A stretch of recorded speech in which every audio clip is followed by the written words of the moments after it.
La estrategia del día es traída para ti por bloomberglinea.com. Muy buenos días. Ahora sí entremos de lleno al día después de la elección y cómo fue la reacción, a tal punto de que hoy alguien saldrá a controlar la indigestión del mercado tras el resultado electoral del 2 de junio. Además, ¿qué están viendo los estadistas a partir de este momento? Y si me permiten recomendarles lo siguiente, abróchense el cinturón. Ayer me concentré en la palabra clave mujer presidenta, pero hoy hablaremos del efecto carro completo. No olviden hacer clic al botón de seguir del podcast, activar la campana para que así puedan recibir la alerta de un episodio nuevo cada mañana. ¿De qué estamos hablando? ¿Cómo está tomando el mercado la victoria de Claudia Sheinbaum en la elección del 2 de junio? Comenzó a digerirlo, pero se indigestó. Pero no por la misma Sheinbaum. Eso ya estaba descontado desde hace mucho tiempo. Lo dijeron las encuestas y la propia estrategia política y de movilización que el presidente Andrés Manuel López Obrador trazó y perfeccionó durante años. Y precisamente aquí me voy a detener. Es justo en este punto en el que parece que el poderío de López Obrador fue subestimado. La elección presidencial no fue la sorpresa, fue el llamado carro completo. En el argot político mexicano, esto significa ganar la presidencia de la República, pero también la mayoría calificada en la Cámara de Diputados y en el Senado, además de las gubernaturas que renovaron su liderazgo en este proceso electoral.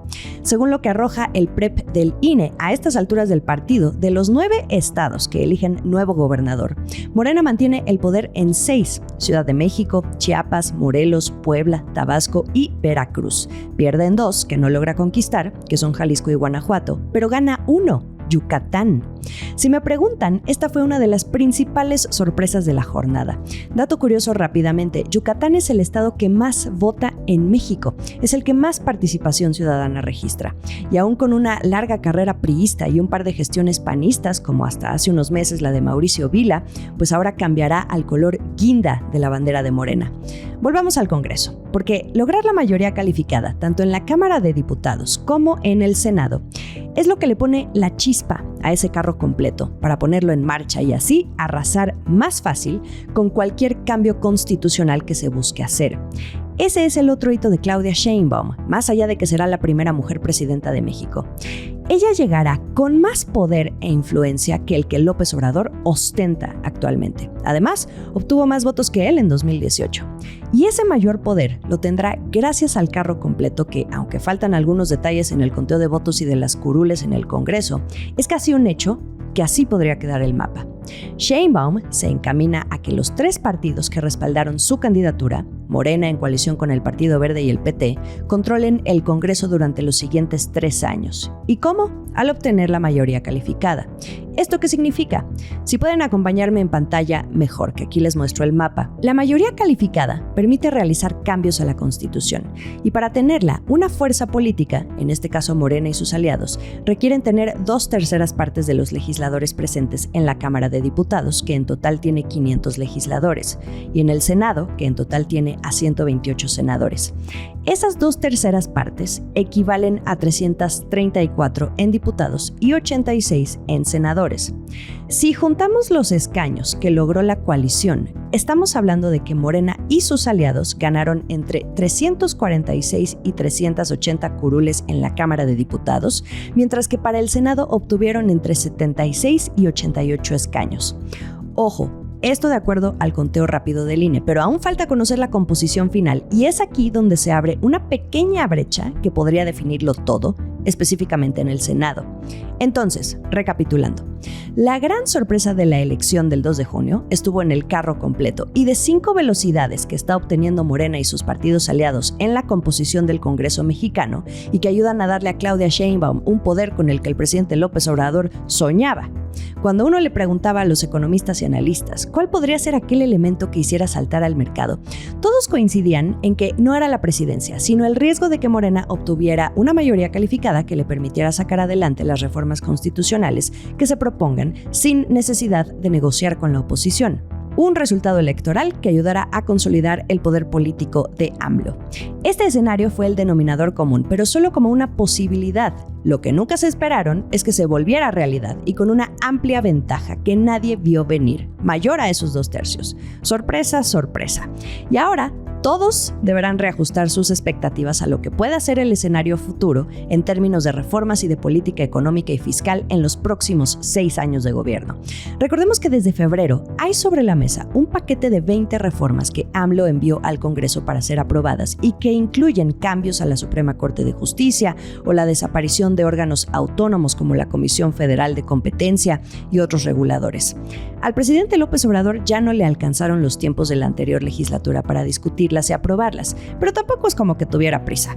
Es una prueba de fuego para que Sheinbaum logre completar la tarea ya instalada la próxima legislatura, si es que termina conformada como ya se delinea en los mapas de conteo rápido del INE.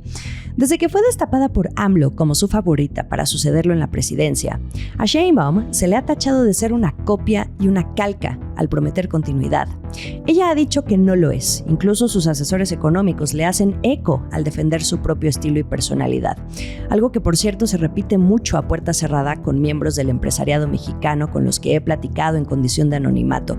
Hablan de una Claudia distinta a la que se muestra en el meeting, distinta a esa voz del megáfono, pero que falta ver que dé el manotazo en la mesa para realmente desmarcarse de AMLO.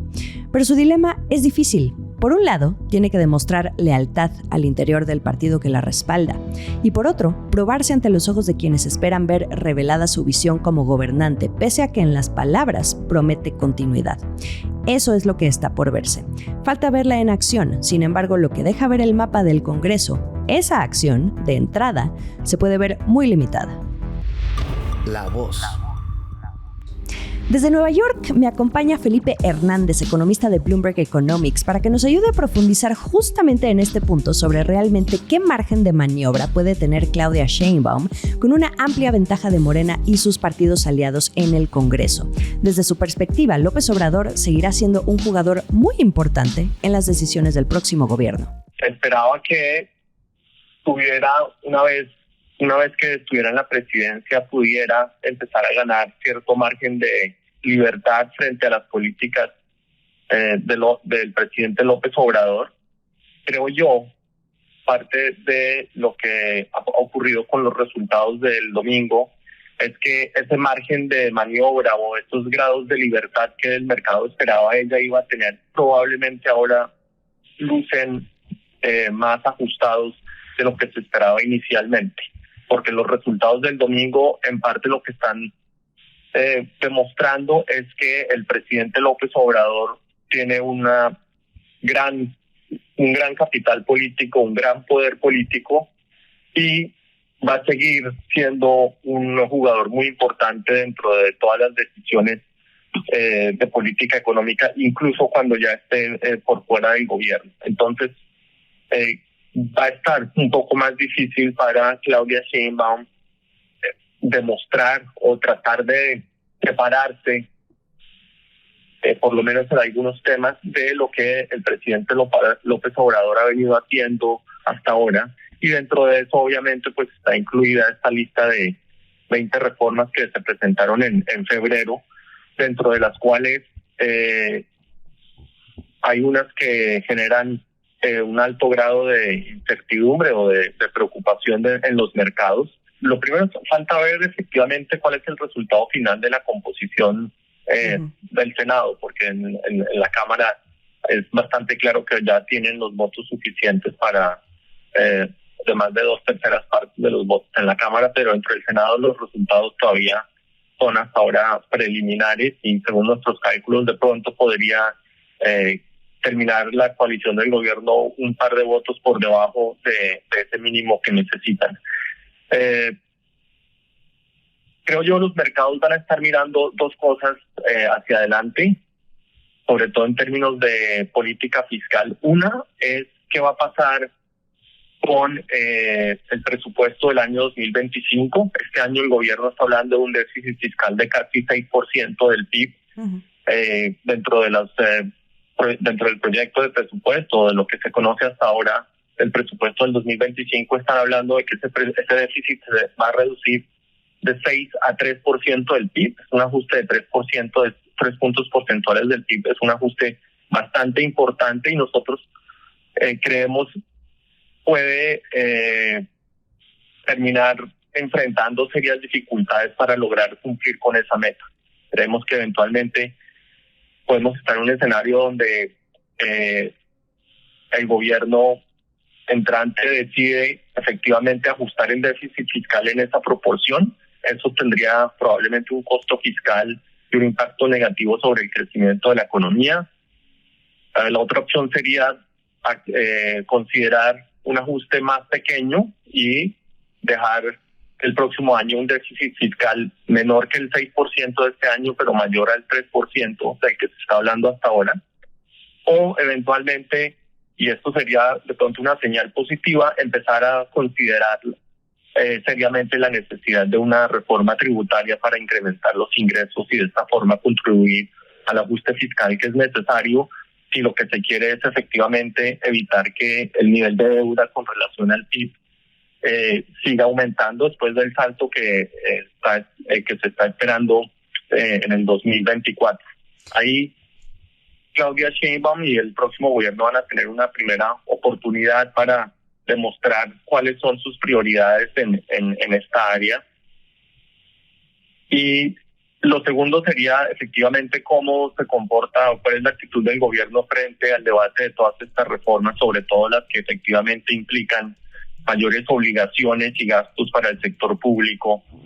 Y ahí efectivamente es donde, como dije al principio, toca esperar todavía los resultados de la composición final del Senado para ver cuál es el escenario, si el gobierno efectivamente va a tener el camino completamente despejado para avanzar en estas reformas o si por el contrario va a tener que enfrentar algún tipo de oposición en el Senado. Por cierto, desde ya, el presidente López Obrador adelantó en su conferencia matutina que se iba a poner de acuerdo con Sheinbaum a ver si avanzan en la búsqueda de aprobación de esas 20 reformas pendientes que presentó en febrero.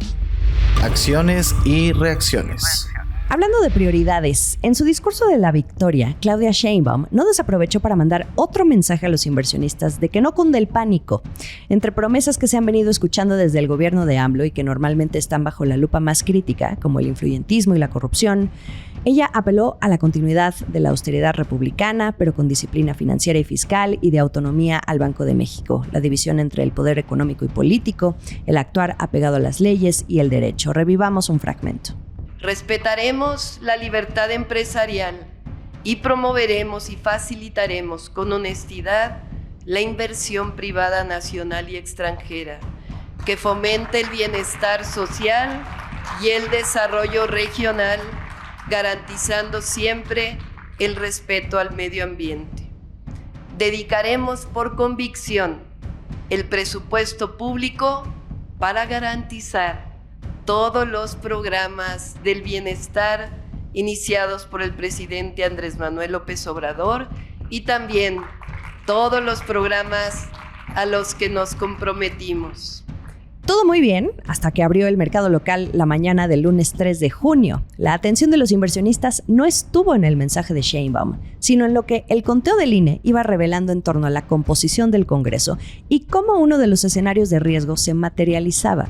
Por eso el mercado se indigestó. Es algo que no había digerido con calma. Esto agitó a las bolsas de valores y al peso mexicano. Recuerden ustedes que el mercado es muy nerviosito, no le gusta estresarse, con todo y que vive y se alimenta de la especulación. El principal índice de la Bolsa Mexicana de Valores, el S&P BMV IPC, cayó 6.11% respecto al cierre del viernes 31 de mayo. Las pantallas se pintaron de rojo con la mayoría de las empresas cotizando con pérdidas, especialmente del segmento financiero como Regional y Gentera, que mostraron contracciones de más del 13%. Si a mí me preguntan, esto me hace mucho sentido porque hace poco el Financial Times publicó que el gobierno mexicano estaba sopesando cobrarles un impuesto a sus ganancias extraordinarias.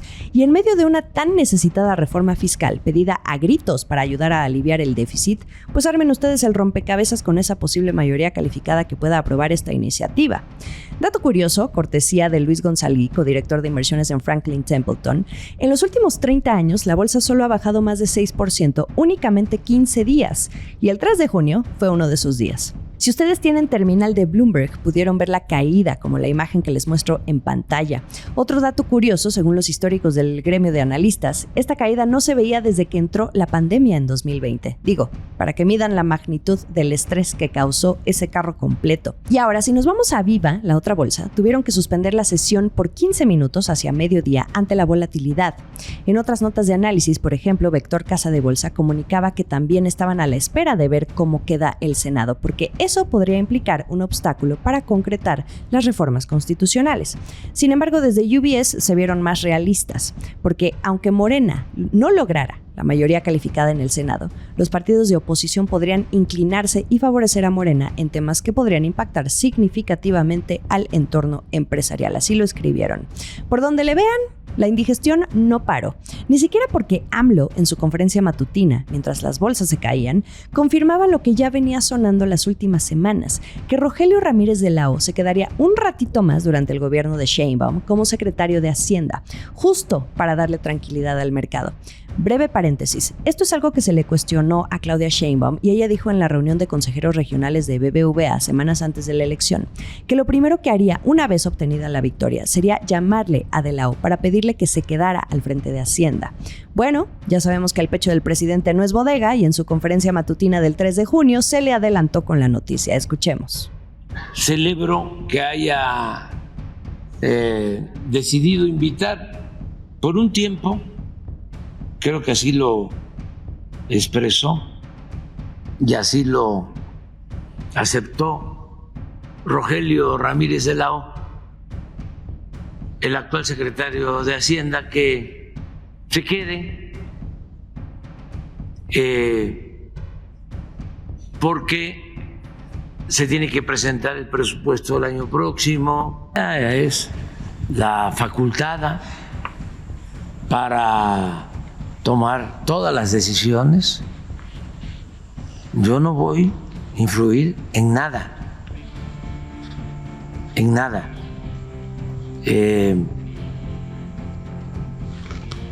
Ella va a elegir a su equipo. No me preguntó ni yo le sugerí lo de Rogelio. Muchas horas después, hacia las 5 de la tarde del 3 de junio, enmielada en la victoria tras estar atendiendo felicitaciones todo el día por su triunfo, Sheinbaum lanzó un video en sus redes sociales para agradecer los gestos y de paso confirmar que de la O aceptó quedarse un tiempo más en la Secretaría de Hacienda. Pueden ustedes llamarlo por ahora el nuevo bombero, como en sus tiempos lo fue el ex canciller Marcelo Ebrard para AMLO en asuntos exteriores. Bueno, ya desde ahora, de la O lo será para AMLO y para Sheinbaum en medio de esta transición que comienza para mantener la tranquilidad de los mercados. Al tiempo que escuchan ustedes este podcast por la mañana del 4 de junio, de la O está enlazándose con los economistas e inversionistas internacionales, quienes recibieron una invitación el lunes a una conferencia telefónica privada, pues para curarles la indigestión. El pulso del peso. Mientras la virtual presidenta electa, Claudia Sheinbaum, se agasajaba en las mieles de la victoria y felicitaciones por aquí y por allá de otros presidentes, presidentas, expresidentes, entre ellos Lula da Silva de Brasil y sus nuevos próximos dos amigos, Joe Biden de Estados Unidos y Justin Trudeau de Canadá, los ánimos se calentaban no solo en las bolsas, también con el peso mexicano. A ver, desde la noche del 2 de junio, muy poco antes de que el INE diera a conocer el resultado del conteo rápido y que se prolongó hacia la medianoche, la moneda mexicana ya daba muestras del nerviosismo. Primero, ante la prolongada espera que cambió de horario 3 veces y después por lo que ya sabemos que revelaba el mapa del Congreso respecto a que se viene el carro completo de Morena. Durante toda la jornada electoral, el peso mexicano se mantuvo prácticamente dormido, fluctuando alrededor de los 16.94 y 16.96 pesos por dólar, hasta que empezó a subir a los 17. 4 centavitos, me dijeron algunos. 4 centavitos. A la mañana siguiente ya teníamos al tipo de cambio cotizando en 17.71 pesos por dólar, implicando una depreciación de más del 4% de la moneda local respecto al cierre del viernes 31 de mayo. Luego de ser la más apreciada entre una canasta de monedas emergentes, el superpeso mexicano inició junio encabezando las pérdidas entre las mayores divisas seguidas por Bloomberg. Yo nada más les digo una cosa, se les dijo, se les advirtió. Y en Sorbo Electoral, el programa especial sobre reelecciones con perspectiva económica que lancé dentro del universo de este podcast para ustedes, tuvimos a una de las mejores pronosticadoras del peso que adelanta su previsión de que muy probablemente llegaría la volatilidad del peso después del 2 de junio, y con una nota al pie de que se tardó en aparecer esa volatilidad. Jessica Roldán, economista en jefe de Finamex, incluso dijo que aún viendo una depreciación del peso en niveles de 18, no pasa nada, se considera un nivel saludable. De verdad que les invito a volver a escuchar ese capítulo porque no tiene desperdicio, pero bueno, había que volver a hablar con ella, ahora que sabemos que su pronóstico, vaya que se acercó. Según sus primeras impresiones, el mensaje que dé Rogelio Ramírez de la O como secretario de Hacienda esta mañana a los inversionistas ayudará a mitigar el nerviosismo, pero abróchense los cinturones porque parece que la depreciación llegó para quedarse un buen rato. Cierto, como tú señalas, Jimena, que es posible que hay tantas cosas que falta por conocer hacia adelante, y básicamente lo que este resultado abrió es un elemento adicional de incertidumbre a la política económica y al entorno con el que se van a dar las decisiones, no nada más desde la parte económica, sino también en la parte política hacia adelante, pues que difícilmente va a haber un elemento específico que disipe el riesgo en los próximos meses. Entonces, si bien sí podemos estar esperando que ciertos anuncios vayan calmando los ánimos, pues es probable que parte de la depreciación que vimos en este día, pues que haya llegado para quedarse. Y como ya señalamos, pues estos nuevos niveles de tipo de cambio que podrían prevalecer sean además afectados por un episodio electoral en Estados Unidos que también puede, se antoja que sea bastante volátil y que impacte en particular el comportamiento del peso. Entonces, sí creo que lo que marca es un cambio, digamos, de nivel que es difícil revertir. Y entonces difícilmente vamos a ver al peso en las próximas semanas regresando a los niveles que habíamos visto de mínimos históricos multianuales. No obstante, de nuevo, creo que todavía hay muchas cosas que ver y, como tú bien señalas, pues todavía no están los resultados definitivos, ¿no? Si bien esperaríamos que en los próximos días se den a conocer, hay que recordar que pues todavía es posible que haya ciertas impugnaciones. Ya también por ahí en la cuenta de Xochitl Gálvez se hablaba de que se iban a impugnar ciertos resultados, y entonces eso puede pues implicar incluso que algunos resultados de la jornada del domingo no se conozcan de manera definitiva hasta dentro de varias semanas, y eso podría abonar a la volatilidad que podríamos continuar viendo en el tipo de cambio. Si el mercado hablara, porque claramente hoy mandó un mensaje, ¿cuál sería, considerando que pues ya tenemos 6 años con un gobierno de izquierda, apenas entró ese gobierno de izquierda, como lo platicamos y repasamos todos esos eventos, ¿no? Al inicio del sexenio, y cómo todo fue cambiando a partir de la cancelación del aeropuerto? Pues es como una especie de advertencia, ¿no? De decir, ya me la sé, aguas. O sea, el mercado habló de alguna manera, pero si se pudieran traducir, si se pudiera traducir la reacción del mercado en palabras, ¿cuál crees que sería ese mensaje que mandó el mercado hoy? Bueno, pues yo lo que diría es que el mercado está diciendo que está pues en posición de alerta, ¿no? Está alerta, viendo qué va a suceder. Es cierto que hay muchos elementos que, de nuevo, todavía están por verse, pero definitivamente los retos que va a encontrar México rumbo a los próximos años pueden estar o se pueden dar en un entorno, en particular en la parte externa, no tan favorable como sucedió en esta administración y que platicamos en Sorbo Electoral, y que también pueden estar abonando a este estado de que los inversionistas están prácticamente levantando la ceja, ¿no? Y poniendo mucho más atención en lo que va a suceder aquí en términos no nada más de política económica, sino también en el ánimo político en el país. El último sorbo. Conclusión, a partir de junio y posiblemente hacia finales de año, el diagnóstico es estómago sensible para el mercado financiero. Platicando con Luis González, codirector de inversiones en Franklin Templeton, si la volatilidad sigue después de la llamada con Ramírez de la O, el titular de Hacienda, podremos esperar más videos de Claudia Sheinbaum y más esfuerzos del equipo de transición para convencer que todo está bien. Sin embargo, las fibras sensibles ya se activaron. Vamos a ver un mercado de aquí a octubre, vamos a ver un mercado muy sensible al tema político, que va a sobrereaccionar, muy similar al inicio de la presidencia de AMLO. No sé si te acuerdas, pero salían con un tema legislativo. Por ejemplo, no sé si te acuerdas, muy al inicio Monreal salía a decir vamos a quitar las comisiones de los bancos, y ¡pum!, los bancos se caían 10%, ¿no? O sea, un mercado que sobrereacciona a noticias políticas. Creo que lo vamos a tener de aquí a octubre, vamos a tener que vivir con él. Y pues sí, a ver, así que la volatilidad al final del día también trae oportunidades de hacer lana en las bolsas y en los mercados, ¿no? Y justamente en esas oportunidades de hacer lana, como me dice Luis González, hay que tener cuidado. Estas son sus recomendaciones en medio de la volatilidad, bastante divertidas, por cierto. Aprender a tomar decisiones con la cabeza y no con la panza, ¿no? Entonces, un poco aprender a navegar esta volatilidad, no caer en pánico, ser un poco cabezas frías, ¿no? Ir a las fuentes de las noticias o por ejemplo, hay mucha gente diciendo que las Afores ya van a ser nacionalizadas, y en ningún momento del documento de 400 páginas que Claudia publicó sobre sus 6 años de gobierno habla de la nacionalización de las Afores o las reservas de Banjico van a ser tomadas. A ver, yo creo que de los pocos organismos autónomos que van a respetar es a Banjico, entonces no tienen por qué tomar las reservas. Entonces, ir a la fuente, hacer tu propio análisis. Hay mucho, fíjate, y creo que ese es uno de los grandes problemas de la oposición. Jugaron durante mucho tiempo la carta del pánico.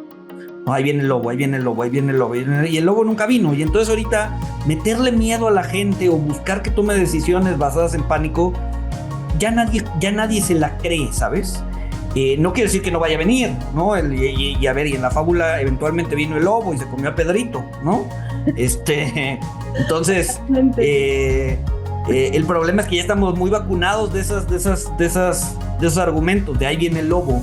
Entonces, hacer nuestro propio análisis, no dejarnos llevar por lo que dicen algunos analistas, tomen en consideración distintas opiniones, pero fórjense su propia opinión y tomen decisiones con la cabeza fría.